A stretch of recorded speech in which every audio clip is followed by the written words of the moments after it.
Parlé de scanner il y a quelques années, mais c'était encore le début. Et là, effectivement, on est arrivé dans une phase de maturité. Et voilà, moi je travaille à Rouen. Rouen, c'est un petit peu la Tunisie. Madame Bizouni a cité Charles Nicole, vous savez, qui est autant français que tunisien. Et moi, j'ai beaucoup de Tunisiens dans mon service. Et donc, quand je vais travailler tous les matins, j'ai un peu l'impression d'être en Tunisie, mis à part le climat. C'est un petit peu différent. Voilà. Donc, je vais vous parler de scanner aujourd'hui. Et plutôt que de faire un topo très académique, je vais vous commencer par vous montrer des dossiers. Alors, je suis désolé, les diapos sont en anglais, mais je pense pas que ce soit très grave. Voilà. Et donc, je vais parler français et vous aurez les deux langues comme ça. Alors, je vais vous montrer des dossiers, et puis à partir des dossiers, on va revenir aux indications. C'est-à-dire qu'on va faire le schéma inverse du schéma pédagogique habituel. Donc, le premier cas, c'est un homme jeune. Je vais vous montrer essentiellement des hommes jeunes, parce que c'est ou des femmes jeunes, parce que c'est souvent chez les jeunes que le scanner est très intéressant. Il n'a pas de facteur de risque cardiovasculaire. Il ne faut vraiment pas tout calquer sur les facteurs de risque. Par contre, il y a une histoire familiale de maladie coronaire et d'infarctus du myocarde. Il est asymptomatique, il est très sportif. Et également, je vais vous montrer à quel point il peut être dangereux de faire du sport, même si on peut penser l'inverse spontanément. Et par contre, on lui fait un test d'effort. Vous voyez qu'il est cliniquement négatif, forcément, puisqu'il fait énormément de sport et qu'il a pas mal. Par contre, il y a des petites anomalies électriques, notamment dans les dérivations V4, V5, et ce qui fait qu'il est reclassé, non pas en faible probabilité de maladie coronaire, mais en probabilité intermédiaire. Et donc, dans ce cas-là, très souvent, on commence par faire un scanner. La plupart du temps, le scanner est normal dans ces situations. Alors, on commence par faire un score calcique. Vous voyez qu'il est à 0. Alors, faites très attention. Il a 44 ans. 0, ça ne veut pas dire grand-chose. La plupart des maladies coronaires à cet âge-là n'ont pas de calcification. Et on lui fait un scanner coronaire qui est de qualité, on va dire, moyenne, qui est correct, simplement, mais qui est largement interprétable. La coronaire droite, ici, est parfaitement normale. Et puis, très simplement, sur la coronaire gauche, vous voyez, vous avez un tronc commun qui est normal. Et vous avez une plaque hypodense, donc sans aucune calcification, avec probablement donc, une plaque qui est fibrolipidique. Vous voyez ici sur un mode curviligne, ici sur un mode linéaire. Et cette plaque met en évidence donc non calcifiée, met en évidence une sténose à 80%. Donc là, on est dans une situation qui est très simple. La circonflexe est normale. On est dans une situation qui est très simple. Et on va directement à la coronarographie parce qu'on a un risque élevé de complications après avec cette maladie. Donc la coronarographie confirme le diagnostic, met en évidence cette sténose. On fait une angioplastie et le patient est guéri. Un deuxième cas, également très jeune. Alors un peu moins typique, un peu plus rare quand même, parce que sinon il y a beaucoup de jeunes dans la salle et vous allez repartir terrorisés. Aucun facteur de risque personnel, mais une histoire familiale, là encore, positive. L'histoire familiale, c'est très très très important. Si les antécédents ont eu si les ascendants ont eu un infarctus, c'est très très important. Et en fait, ce jeune homme, il consulte essentiellement parce que son papa a fait une mort subite à l'âge de 64 ans. Et puis en l'interrogeant un peu, on s'aperçoit que même s'il est très sportif, il est licencié dans un club de football, il a quand même souvent des palpitations, notamment au repos, le soir ou le matin au réveil, et pas du tout pendant qu'il fait du sport. Il fait lui aussi une épreuve d'effort, et il a des extrasystoles ventriculaires qui apparaissent à l'acmé de l'effort, et quelques ondes T qui sont anormales. Donc là aussi, faible risque ou risque intermédiaire, on lui fait d'abord un scanner pour éliminer basiquement une anomalie de trajet ou de naissance des coronaires. C'était l'arythmologue qui avait demandé ça. On fait ce scanner qui lui est de très bonne qualité et qui va montrer donc des scanners qui n'ont pas d'anomalie de trajet ni de naissance. Par contre, une maladie coronaire très évoluée. Ici, vous avez son artère interventriculaire antérieure. Je vous rappelle qu'il a 34 ans. Ce monsieur est mince, il n'a pas de cholestérol, il n'a pas d'autres facteurs de risque que les antécédents familiaux, et il a une artère qui, très très inhabituellement, apparaît très calcifiée, avec une plaque mixte ici, vous voyez une calcification, une plaque hypodense, donc, et une plaque qui est sténosante. Donc il vient un matin pour un scanner, et il va directement en angiographie, donc il faut lui expliquer longtemps avant qu'il comprenne. Et ce jeune homme sportif va donc bénéficier d'une angioplastie sur un mode de semi-urgence. Il est probable qu'il aurait pu faire un accident très très sévère pendant un match de foot. Alors si on revient aux recommandations maintenant, et donc là je vous parle essentiellement des excellentes recommandations de la Société européenne de cardiologie, qui avaient été publiées à la Société européenne de cardio d'Amsterdam donc en 2013. Vous voyez qu'ici vous avez l'appréciation du risque en fonction des différentes modalités. Et si on regarde le CT coronaire, eh bien, vous voyez que les patients qui sont considérés comme à haut risque sont ceux qui vont avoir des lésions significatives, comme les deux patients que je viens de vous montrer, donc des lésions proximales. Et dans ces cas, il n'est pas nécessaire de faire, en complément du scanner, une imagerie fonctionnelle. C'est-à-dire qu'il n'est pas nécessaire de repasser par la case scintigraphie, par exemple, ou IRM de stress. Vous pouvez faire directement, aller directement au traitement. Et les deux patients que je viens de vous montrer en étaient l'exemple. On reviendra sur ça. Qu'est-ce qu'on peut retenir de ces deux cas? D'abord, méfiez-vous du calcium score. Vous vous rappelez du premier cas. On peut très bien avoir un calcium score négatif et avoir une maladie. Et nous, on ne fait pratiquement jamais de score calcique isolé. C'est quelque chose qui est très frustrant déjà. Et la plupart des indications de calcium score que j'ai, je les convertis en géographie coronaire pour avoir un examen complet, surtout chez les patients jeunes. Et puis deuxième chose, c'est ce que je viens de vous dire, quand votre patient est haut risque avec un scanner qui est de très bonne qualité, vous pouvez aller directement au traitement, faire directement l'angiographie coronaire. Alors bien sûr, la principale limite du scanner, c'est le calcium, et on va revoir ça. Alors les recommandations du scanner coronaire aujourd'hui, vous pouvez l'utiliser, vous voyez qu'il est en grade 2A, ce qui est une forte recommandation. Vous pouvez l'utiliser comme une alternative à l'imagerie de stress pour éliminer la maladie coronaire chez des patients qui ont plutôt des risques faibles ou intermédiaires. Et quand vous espérez avoir une bonne qualité d'image. Vous pouvez également l'utiliser un petit peu comme un arbitre, et également c'est un score de A. Et si on prend ce tableau, eh bien vous voyez que le scanner coronaire arrive très tôt dans la stratégie diagnostique, et qu'on va pouvoir l'utiliser très rapidement en parallèle de la scintigraphie. Donc si votre patient a un risque faible à intermédiaire, et s'il est suitable, c'est-à-dire s'il peut avoir un scanner coronaire, eh bien vous pouvez l'utiliser en première intention. Donc c'est quelque chose qui est extrêmement important à comprendre. Et ici, il peut être utilisé quand vous avez les tests habituels, les tests ischémiques habituels qui sont non contributifs. Alors le cas le plus intéressant, et le cas finalement qui va nous rendre le plus grand service, c'est ce cas-là. Ça c'est un patient qui a 54 ans, qui a une douleur atypique, il est inquiet, et on lui fait un scanner coronaire selon la technique habituelle. Vous voyez qu'on a une analyse de très bonne qualité, pas d'anomalie de naissance ou de trajet, des coronaires strictement normales. Toutes les coronaires sont strictement normales. Mais dans ce cas-là, avec un examen qui est très peu coûteux, eh bien, vous pouvez éliminer complètement l'analyse coronaire. Alors ça, c'est très important, parce que si vous regardez cette méta-analyse sur le pronostic du scanner coronaire, eh bien, vous vous rendez compte d'une chose, c'est que ici, donc, en abscisse, vous avez les différents accidents qui peuvent survenir après un scanner coronaire, et ici, en ordonnée, vous avez le pourcentage d'accidents. Eh bien, vous voyez qu'il y a une différence. Alors évidemment, quand vous avez une maladie obstructive, comme le premier cas que je vous ai montré, le taux d'accident est très important. Par contre, vous avez une différence entre la courbe rouge et la courbe bleue. C'est-à-dire que quand il n'y a pas du tout de maladie coronaire, c'est différent de quand il y a une maladie coronaire non obstructive. C'est-à-dire qu'on peut avoir un accident même avec une maladie coronaire non obstructive. Ça, c'est très important à retenir.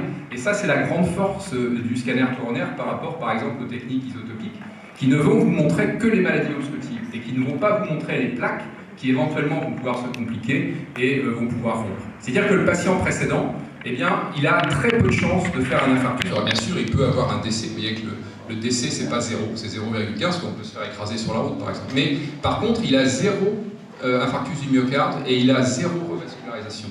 Et dans les accidents cardiaques, il y a une très faible proportion, mais qui peuvent être d'autres accidents, par exemple des fibrillations atriales.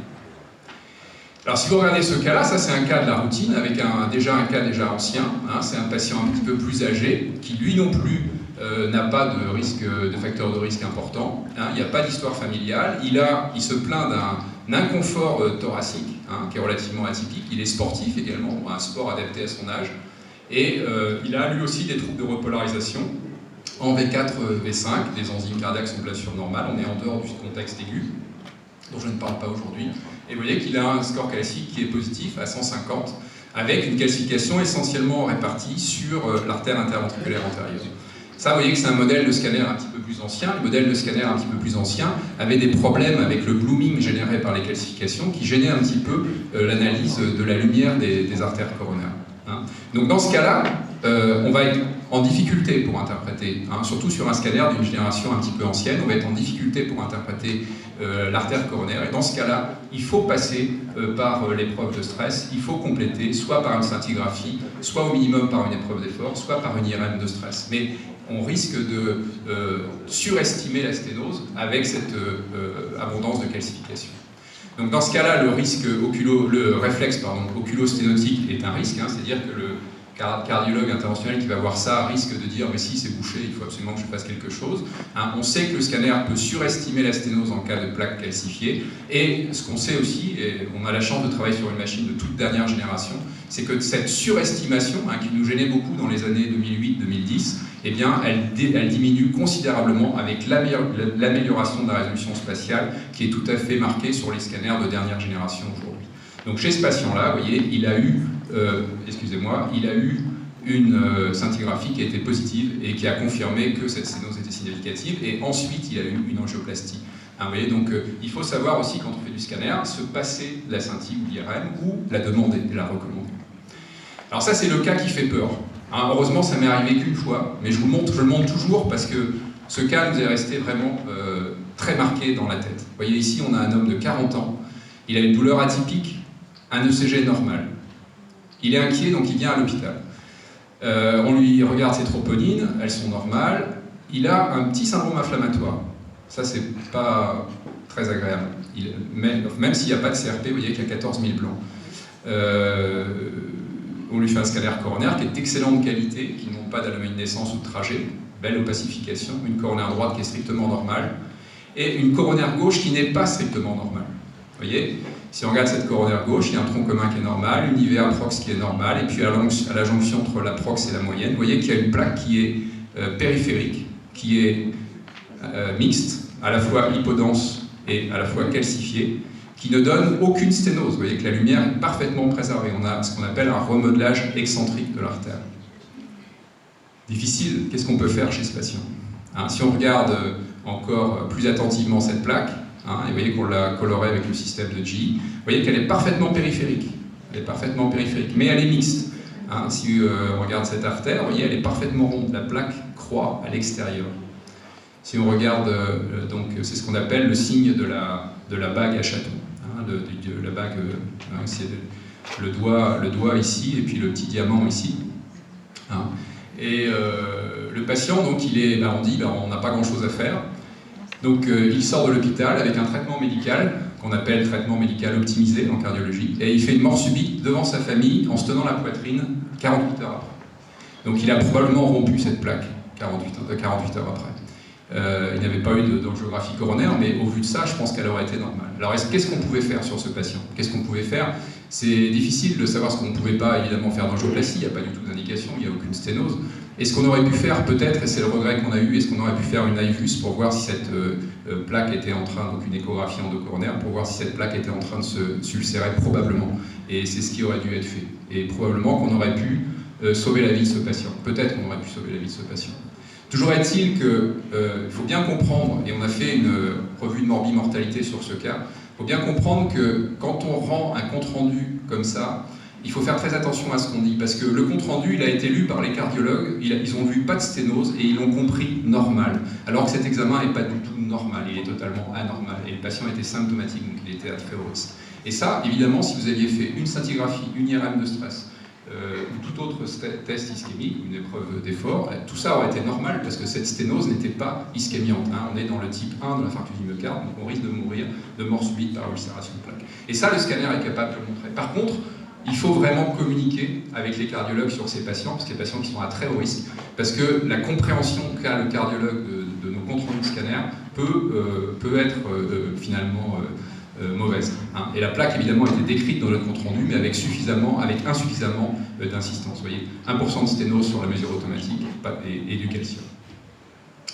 Ça a été bien décrit, les Japonais connaissent très très bien ça. Et ils savent très bien, c'est beaucoup au Japon qu'il y a des morts subites comme ça sur des plaques de ce type-là. Et il y a beaucoup de papiers dans la littérature japonaise, hein, et c'est eux d'ailleurs qui ont appelé ce signe le napkin ring sign, hein, c'est-à-dire le signe de la bague. Et vous voyez que ici, je vous montre deux papiers, et celui-là notamment qui insistait beaucoup sur le mauvais pronostic de ces plaques vulnérables dépistés par le CT coronaire. Donc les signes, remodelage positif, l'artère grossit, composante hypodense, et souvent en fait ces plaques à risque sont mixtes, avec une composante hypodense et une composante calcique, et puis bien sûr le ring-like, c'est-à-dire qu'il y a le petit diamant au bout, qui vous montre le signe de risque. Vous voyez, ça c'est tiré de l'article, c'est exactement la même image que notre patient. Donc faites attention à ces patients qui ont des coronaires pseudo-normales, qui sont totalement normales en coronarographie. Et vous savez bien, si vous faites de l'IRM cardiaque, on voit une infinité de patients avec des infarctus, des coronaires saines, et probablement parmi ces patients, il y a ces anomalies vasculaires. Et si on reprend la diapo de tout à l'heure, eh bien évidemment, ces patients-là, ce sont les patients rouges ou oranges, c'est-à-dire ce sont ces patients qui vont avoir plus d'accidents cardiaques que les patients qui ont des coronaires complètement saines au scanner coronaire. Et donc c'est la différence de pronostic, alors vous voyez qu'elle n'est pas énorme, mais il y a une différence de pronostic qui est montrée par cette étude entre les patients qui n'ont pas de maladie coronaire et les patients qui ont une maladie coronaire non obstructive. Et c'est une des grandes forces du scanner que de dépister ces maladies coronaires non obstructives. Pour le traitement, c'est autre chose, c'est pas si simple. Alors si on revient sur la recommandation, effectivement, il y a une petite critique qui peut être faite, parce que vous voyez que quand on regarde l'appréciation du risque, vous voyez que, et ça je l'ai signalé à Gilles Montalesco en personne, puisque c'était l'auteur de l'article, et bien effectivement, je ne suis pas tout à fait d'accord avec le fait que le haut risque, ou que le bas risque, pardon, soit des coronaires normales ou seulement des plaques. C'est très différent d'avoir des coronaires normales ou seulement des plaques.